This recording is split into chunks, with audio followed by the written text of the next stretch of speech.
Hello guys, hello అందరు బాగున్నారు అనుకుంటా. 2 వీక్స్ అయింది లాస్ట్ వీడియో వేసి. సో ఏం చేయాలో అర్థం కాలేదు. సరే ఆలోచిస్తున్నా ఏం చేద్దాం అని చెప్పి వీడియో. అప్పుడు సడన్లీ ఈరోజు ఇన్స్టాలో మెసేజెస్ వచ్చింటే మెసేజ్ రిక్వెస్ట్లు అని చాలామందివి చూస్తునేటప్పుడు అర్థమైంది. చాలామంది అకామిడేషన్ పైన డౌట్స్ ఉన్నాయన్నమాట. నేను అకామిడేషన్ గురించి మాట్లాడదామని వీడియో వేస్తున్నా. అంటే అకామిడేషన్ అంటే నేను మరీ డీటెయిల్గా టెక్నికల్గా లోపలికి వెళ్ళి రెంట్ ఎంత, లేకపోతే ఏ వెబ్సైట్లోకి వెళ్ళాలి అంత సోదంతా మీకు చెప్పి బోర్ కొట్టను. మీకు లేమ్యాన్ టర్మ్స్లో ఒక నార్మల్ స్టూడెంట్ నేను కూడా మీ షూస్లోకి వచ్చి మాట్లాడతా, ఓకేనా. రాకముందు ఎలా ఉంటుంది అకామిడేషన్ గురించి, ఎలా ఎత్తుక్కోవాలి ఇండియా నుంచి, లేకపోతే అకామిడేషన్ అంటే ఏంటి ఇక్కడ ఫ్రాన్స్లో, అకామిడేషన్ కావాలంటే ఏం చేయాలి అనేది లేమ్యాన్ టర్మ్స్లో బేసిక్గా మీకు చెప్తా, ఓకేనా. సో నేను నా స్టోరీతో స్టార్ట్ చేస్తా, ఓకేనా. సో నా స్టోరీ ఏంటంటే, నేను 2018లో ట్రావెల్ బ్యాక్ చేస్తే అప్పట్లో నేను కన్సల్టెన్సీ ద్వారా వచ్చాను అనమాట ఫ్రాన్స్కి. సో కన్సల్టెన్సీ ద్వారా వచ్చినప్పుడు నేనైతే అసలు ఏం టెన్షన్ ఏం పట్టించుకోలేదు. ఫుల్ చిల్గా వచ్చిన. జాబ్ గురించి కూడా అసలు ఇంటర్న్షిప్ గురించి ఏం ఆలోచించలేదు. నాకు ఒకటే ఉన్నింది, ఇండియా నుంచి బయటికి వెళ్ళాలి, కొంచెం చిల్ కొట్టాలి అని ఫ్రాన్స్కి అలా వచ్చాను అనమాట ఫ్రాన్స్కి. సో కేర్ ఫ్రీ యాటిట్యూడ్తో వచ్చా. సో దానివల్ల అకామిడేషన్ గురించి అంతా ఏం ఎక్కువ ఆలోచించాలి. ఏమైందంటే ఒకరోజు ఇంట్లోనూ ఎవరు అడిగారు, వెళ్తున్నావు కదరా ఫ్రాన్స్కి, ప్యారిస్కి, అకామిడేషన్ ఏమైనా ఆలోచించావా, లేకపోతే ఉందా ఏమైనా అకామిడేషన్ గురించి, అసలు మైండ్లో ఏమైనా ఉందా, ఏమైనా ట్రై చేసావా అని. అప్పుడు ఫస్ట్ నేను ఎపిటా అనమాట చదివింది. సో ఎపిటా వాళ్ళు స్టూడాపార్ట్ అనేది ఒక పెద్ద లైక్ స్టూడెంట్స్కి అకామిడేషన్ ఇచ్చే ఒక పెద్ద అపార్ట్మెంట్స్ కైండ్ ఆఫ్ ఏజెన్సీ అనమాట. సో వాళ్ళ లింక్ పంపించింది, వాళ్ళ వెబ్సైట్ పంపించింది. సో వాళ్ళ వెబ్సైట్లో వెళ్తే like different types of houses rooms అన్నీ ఉన్నాయి. అప్లై చేశాను. నేను అప్లై చేస్తే తర్వాత ఏమైందంటే రాలేదు, రెస్పాన్స్ ఏం సరిగ్గా లేదు. ఎందుకంటే నేను సెప్టెంబర్లో రావాలన్నమాట ఇక్కడ 2018, బట్ నేను చేసింది జూలైలో. సో దానివల్ల నేను జూలైలో నేను అప్లై చేసా ఎపిటాకి.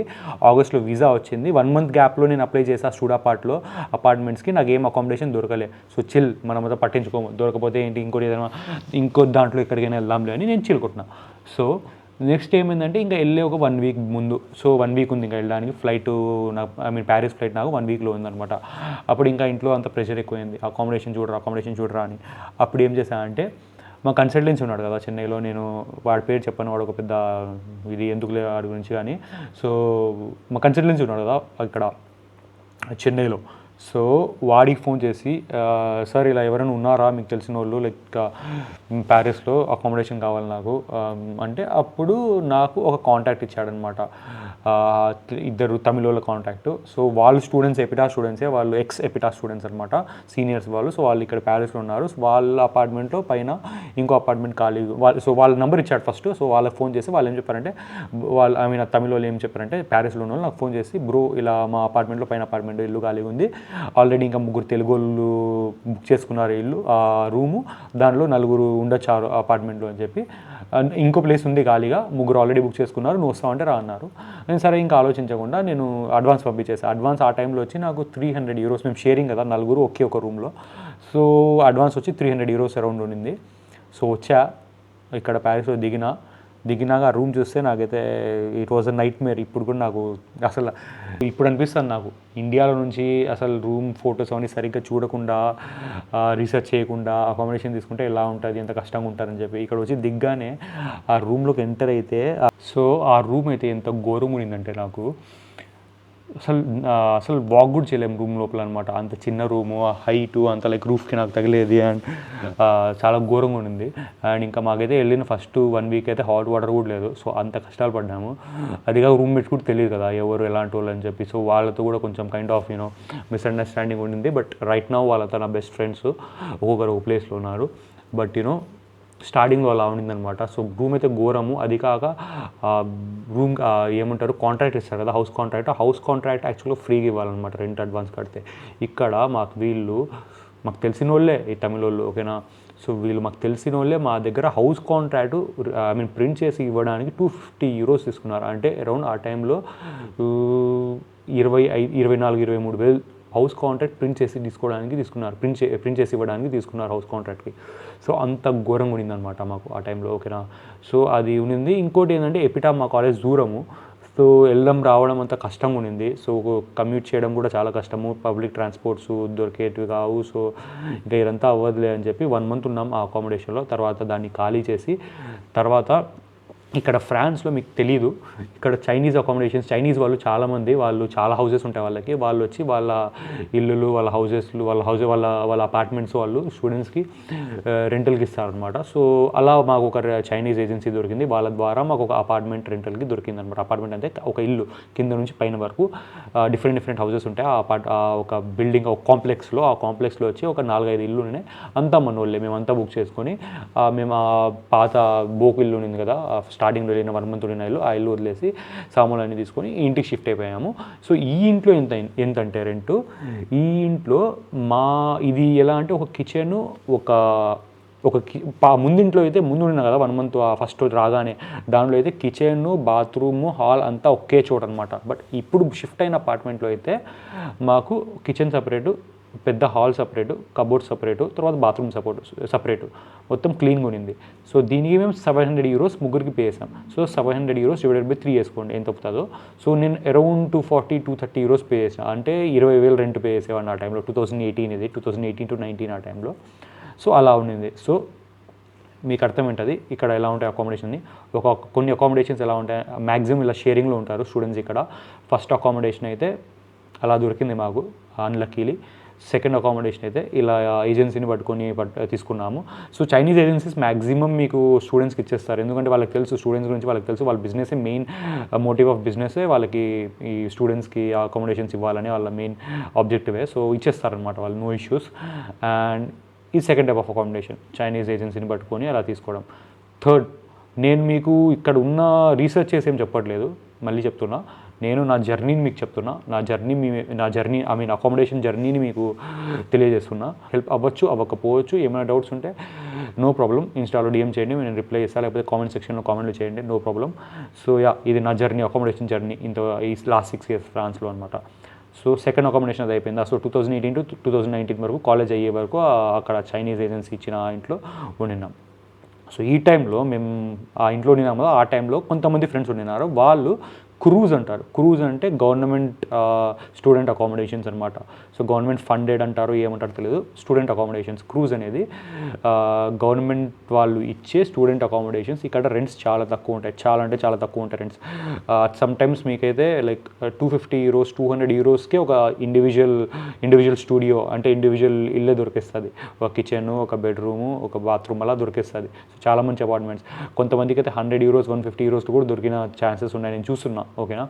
సో అలా కూడా జరిగింది. సో దాన్ని క్రూజ్ అంటారు. బట్ క్రూజ్ కావాలంటే మీరు రాకముందే like 6 months or 7 months back, లేకపోతే 5 months బ్యాక్ మీరు ఇండియాలో ఉన్నప్పుడే అప్లై చేసుకోవాలి. దాని గురించి మీ కన్సల్టెంట్ని అడగండి, he should be aware of that. And అతను తెలిసి ఉండాలన్నీ దీని గురించి. సో మీ కన్సల్టెంట్ని అడగండి, వాళ్ళు హెల్ప్ చేయాలి మీకు అప్లై చేయడానికి ఈ అకామిడేషన్లు. వాళ్ళు హెల్ప్ చేయకపోయినా కూడా మీరు క్రూజ్ వెబ్సైట్లో వెళ్ళి మీరు మీ అప్లికేషన్ వేసి మొత్తం మీరు ప్రాసెస్ చేసుకోండి. నాకైతే అంత తెలియదు క్రూజ్ గురించి, ఎందుకంటే నేను ఎప్పుడు క్రూజ్లో లేను. బట్ నా ఫ్రెండ్స్ చాలామంది క్రూజ్లో ఉన్నారు. వాళ్ళు basic like 150 euros 200 euros pay చేసి ఉండేవాళ్ళు ఆ టైంలో. మేబీ ఇప్పుడు రెంట్స్ పెరుగుండొచ్చేమో, నాకైతే తెలియదు. అప్పట్లో 150 euros 200 euros పే చేసి separate room, separate kitchen. So peacefully ఉండేవాళ్ళు వాళ్ళు. సో అది ఒక టైప్ ఆఫ్ అకామిడేషన్, క్రూజ్ అంటారు, CROUS. ఓకేనా, క్రూజ్. అండ్ గూగుల్లో సెర్చ్ చేయండి, క్రూజ్ ఫ్రాన్స్ అని కొట్టి కీవర్డ్స్ ఇస్తున్నా మీకు. సో కీవర్డ్స్ కొడితే మీకు ఐడియా వస్తుంది. అండ్ నెక్స్ట్ ఇంకేమున్నాయా, నెక్స్ట్ నేను 2018 to 19 వరకు నేను ఆ చైనీస్ ఏజెన్సీ ఇచ్చిన అపార్ట్మెంట్లో నేను కదా. 19లో ఇంకా నేను ఇండియాకి వచ్చేసాను అనమాట, లైక్ పేరెంట్స్తో టైం స్పెండ్ చేయడానికి వెకేషన్కి ఇండియాకి వచ్చాను. సో ఆ టైంలో నేను ఇంకా ఇంటర్న్షిప్ రాలేదు ఆ టైంలో. ఓకేనా, ఇండియాకి వచ్చాక ఇక్కడ 2 months ఉండి మళ్ళీ రిటర్న్ నేను ఫ్రాన్స్కి వచ్చిన తర్వాత అప్పుడు ఆ పాత అకామిడేషన్ ఉండింది కదా, అది ఆల్రెడీ ఖాళీ చేసినాను అనమాట. ఎందుకు ఆ 2 months రెంట్ కట్టాలని చెప్పి. సో ఇక్కడికి వచ్చాక సెర్జిక్ అనేది ప్రైవేట్ స్టూడెంట్ అకామిడేషన్. ఓకేనా, రెంట్ ఎక్కువ ఉంటుంది. సో మేము ముగ్గురం ఫ్రెండ్స్ డిసైడ్ చేసుకొని ప్రైవేట్ స్టూడెంట్ అకామిడేషన్ అప్లై చేసాము, దొరికింది లక్కీలీ. సో దీనిలో షిఫ్ట్ అయ్యాము. దీని రెంట్ ఎంత అంటే మాకు కొంచెం రెంట్ ఎక్కువ, 850 euros అంటే అరౌండ్ 75,000 దాకా. ఓకేనా, INRలో. సో మేము డివైడ్ చేసుకొని ఒక్కొక్కరు ఒక 75,000 అంటే అదే ఒక్కొక్కరు ఒక 25,000 కట్టుకొని హ్యాపీగా ఉండేవాళ్ళం. ప్రైవేట్ స్టూడెంట్ అకామిడేషన్లో బెస్ట్ పార్ట్ ఏంటంటే మాకు మార్నింగ్ బ్రేక్ఫాస్ట్ అంతా ఫ్రీగా ఉండేది అనమాట. లోపలే జిమ్ ఉండేది, లోపలే ఇండోర్ యాక్టివిటీస్కి లైక్ మ్యూజిక్ రూమ్ అలాంటివి చాలా ఉండేవి. సో దానివల్ల సోషలైజ్ చేయడానికి, ఇంటిగ్రేట్ అవ్వడానికి లైక్ లోకల్స్తో చాలా బాగుంది. So that way it help me a lot. And so అదొక type of accommodation. So private accommodation, నేను ఉన్న ప్రైవేట్ అకామిడేషన్ పేరు అయితే సెర్జిక్, SCRGAC. ఇలాంటి చాలా ప్రైవేట్ అకామిడేషన్స్ ఉన్నాయి. ఇంకా నెక్స్ట్ సిటీ అది ఇది అని మీకు లిస్ట్ డిస్క్రిప్షన్లో పెడతా, లేకపోతే మీరు ఈవెన్ గూగుల్లో కూడా సెర్చ్ చేయొచ్చు ప్రైవేట్ అకామిడేషన్స్ ఇన్ ప్యారిస్ అని. సో మీకు ఆ ప్రైవేట్ అకామిడేషన్స్ లిస్టు మేబీ ఇక్కడ పైన స్క్రీన్లో సైడ్లో అయినా అటాచ్ చేస్తా, లేకపోతే మీకు డిస్క్రిప్షన్లో పెడతా. లేకపోతే అప్పుడు కూడా మర్చిపోయి ఉంటే నా గురించి నాకు తెలుసు, నేను ఎంత లేజీ నా కొడుకును. సో అప్పుడు కూడా నేను ఏం ఎక్కడ పెట్టలేదంటే ఇన్స్టాలో DM చేయండి, మీకు అంత లిస్టు, మీకు అన్ని details like point to point మీకు తెలుసు. నా ఫాలోవర్స్కి, నా సబ్స్క్రైబర్స్కి తెలుసు. ఇన్స్టాలో నన్ను మెసేజ్ చేస్తే నేను ఎంత రెస్పాన్సివ్గా ఉంటానో. సో మీరు నాకు మెసేజ్ పెట్టండి ఇన్స్టాలో, సో నేను మీకు అన్ని ఆన్సర్స్ ఇస్తాను.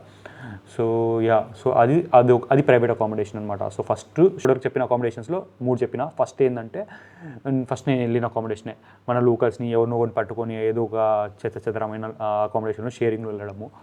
అది మీ చాయిస్, అది మీకు రెంట్ సేవ్ చేయాలి లేకపోతే మీకు కాంప్రమైజెస్ ఉన్నాయంటే మీరు దాంట్లో వెళ్ళొచ్చు. సెకండ్, ఇది చైనీస్ ఏజెన్సీని పట్టుకొని ఒక అకామిడేషన్ పట్టుకొని, ఒక క్లీన్ అకామిడేషన్ పట్టుకొని అడ్వాన్స్ రెంట్, ఏజెన్సీ ఫీజు అంతా కట్టి వెళ్ళిన accommodation. Third, private student accommodation main benefit ఏంటంటే మీకు బ్రేక్ఫాస్ట్ దొరుకుతుంది. సో మీరు మార్నింగ్ లేగానే కుక్ చేయాలి అది ఇది ఏముండదు. బ్రేక్ఫాస్ట్ ఉంటుంది, జిమ్ ఉంటుంది, లోపల చాలామంది లైక్ డిఫరెంట్ కంట్రీస్ నుంచి స్టూడెంట్స్ ఉంటారు. సో వాళ్ళతో మీరు మింగిల్ అవ్వచ్చు, మాట్లాడచ్చు అండ్ అది. సో ఇంత స్మూత్గా ఉంటుంది ప్రైవేట్ స్టూడెంట్ అకామిడేషన్స్లో. అండ్ క్రూజ్లో కూడా ఉంటారనమాట. క్రూజ్లో కూడా మీకు వేరే కంట్రీస్ నుంచి చాలామంది ఉంటారు. ఏమంటే బ్రేక్ఫాస్ట్ ఉండదు అనుకుంటా, బట్ వేరే కంట్రీస్ నుంచి చాలామంది ఉంటారు. ఫోర్త్ అకామిడేషన్ చెప్పా కదా, మిస్ అయిపోయా మధ్యలో. సో క్రూజు, సో దాంట్లో కూడా చాలామంది డిఫరెంట్ కంట్రీస్ నుంచి వచ్చి ఉంటారు. సో మల్టీ కల్చరల్ ఎన్విరాన్మెంట్ ఉంటుంది మీకు. సో అది కూడా మంచి అకామిడేషనే. సో ఇలా 4 టైప్స్ ఆఫ్ అకామిడేషన్స్ ఉన్నాయి నా నాలెడ్జ్ ప్రకారం అయితే, నాకు తెలిసిన అకామిడేషన్స్. సో ఏ అకామిడేషన్లో వెళ్తున్నా మీరు మెయిన్ థింగ్ మీరు కేర్ఫుల్గా ఉండాల్సింది ఏంటంటే మీకు ఆ అకామిడేషన్ ఒక కాంట్రాక్ట్ ఉండాలి. మీరు ఒక ఓనర్తో మాట్లాడుతున్నారంటే ఫస్ట్ మీరు ఓనర్ని అడగాల్సింది కాంట్రాక్ట్ ఇస్తున్నావా లేదా అని. కాంట్రాక్ట్ ఇవ్వకుంటే మీరు ఎట్టు పరిస్థితుల్లో కూడా మీరు అకామిడేషన్లోకి వెళ్ళకండి, చాలా కష్టం అనమాట. ఎందుకంటే కాంట్రాక్ట్ లేకుండా అకామిడేషన్లోకి వెళ్తే మీకు ఓవర్ నైట్ మీకు వాడు ఓనర్ వచ్చి ఖాళీ చేయమంటాడు ఇల్లు, లేకపోతే వాళ్ళు మిమ్మల్ని హరాస్ చేయొచ్చు, ఏమైనా చేయొచ్చు. మీరు కంప్లైంట్ చేయలేరు పోలీస్ని వెళ్ళి, ఎందుకంటే మీ దగ్గర కాంట్రాక్ట్ లేదు, మీ దగ్గర హౌస్ బెయిల్ అంటారు ఇక్కడ. సో ఆ హౌస్ కాంట్రాక్ట్ లేకపోతే ఏం అవ్వదు, చాలా కష్టము. Life will become very difficult. So be careful. So మీరు ఫస్ట్ ఓనర్ని అడగాల్సింది నాకు హౌస్ కాంట్రాక్ట్ కావాలి అని అడగండి. హౌస్ కాంట్రాక్ట్ డిఫరెన్స్ ఉన్నాయి, లైక్ నార్మల్ హౌస్ కాంట్రాక్ట్ ఉంటుంది, డొమిసిల్ ఉంటుంది. డొమిసిల్ నేను ప్రిఫర్ చేయను, బట్ ఇంకా మీకు నో అదర్ ఆప్షన్ అంటే డొమిసిల్కి వెళ్ళండి. డొమిసిల్ అంటే ఎలా అంటే సపోజ్ ఎవరైనా వాళ్ళ ఆల్రెడీ ఉన్న ఇంట్లో మిమ్మల్ని పెట్టుకుంటున్నారంటే వాళ్ళు మీకు డొమిసిల్ ఇస్తారనమాట. ఒక పేపర్లో సైన్ చేసి మీ పేరు వాళ్ళ పేరు సైన్ చేసి వాళ్ళ అడ్రస్ ఐడెంటిటీ ప్రూఫ్ పెట్టి మీకు ఇస్తారు. సో అది కాంట్రాక్ట్ కాదు, బట్ కైండ్ ఆఫ్ మీకు పెట్టుకుంటున్నారు ఆ ఇంట్లో అని చెప్పి ఒక కైండ్ ఆఫ్ జస్టిఫికేషను, బట్ అదంతా పవర్ఫుల్ అయితే కాదు హౌస్ కాంట్రాక్ట్ లాగా. సో హౌస్ కాంట్రాక్టే ఎప్పుడైనా to go option. So that's how it is. నేను మొత్తం లేమ్యాన్ టర్మ్స్లో చెప్పేసాను మీకు అకామిడేషన్స్ గురించి. ఇంకా డౌట్స్ ఉంటాయి, ఖచ్చితంగా మీకు చాలా డౌట్స్ ఉంటాయి. సో డౌట్స్ ఉంటే కామెంట్ సెక్షన్లో కామెంట్ చేయండి, ఇన్స్టాలో రండి, దాన్ని సతాయించండి, మెసేజ్లో పెట్టండి, రిప్లై ఇస్తా. I'm there for you. ఓకేనా? See you, tata, bye. And ఇంకోటి, వీడియోని తప్పకుండా నచ్చితే లైక్ చేయండి, షేర్ చేయండి అండ్ ఛానల్ని సబ్స్క్రైబ్ చేసుకోండి. ఓకేనా? సరే అయితే ఉంటా. See you, tata, bye.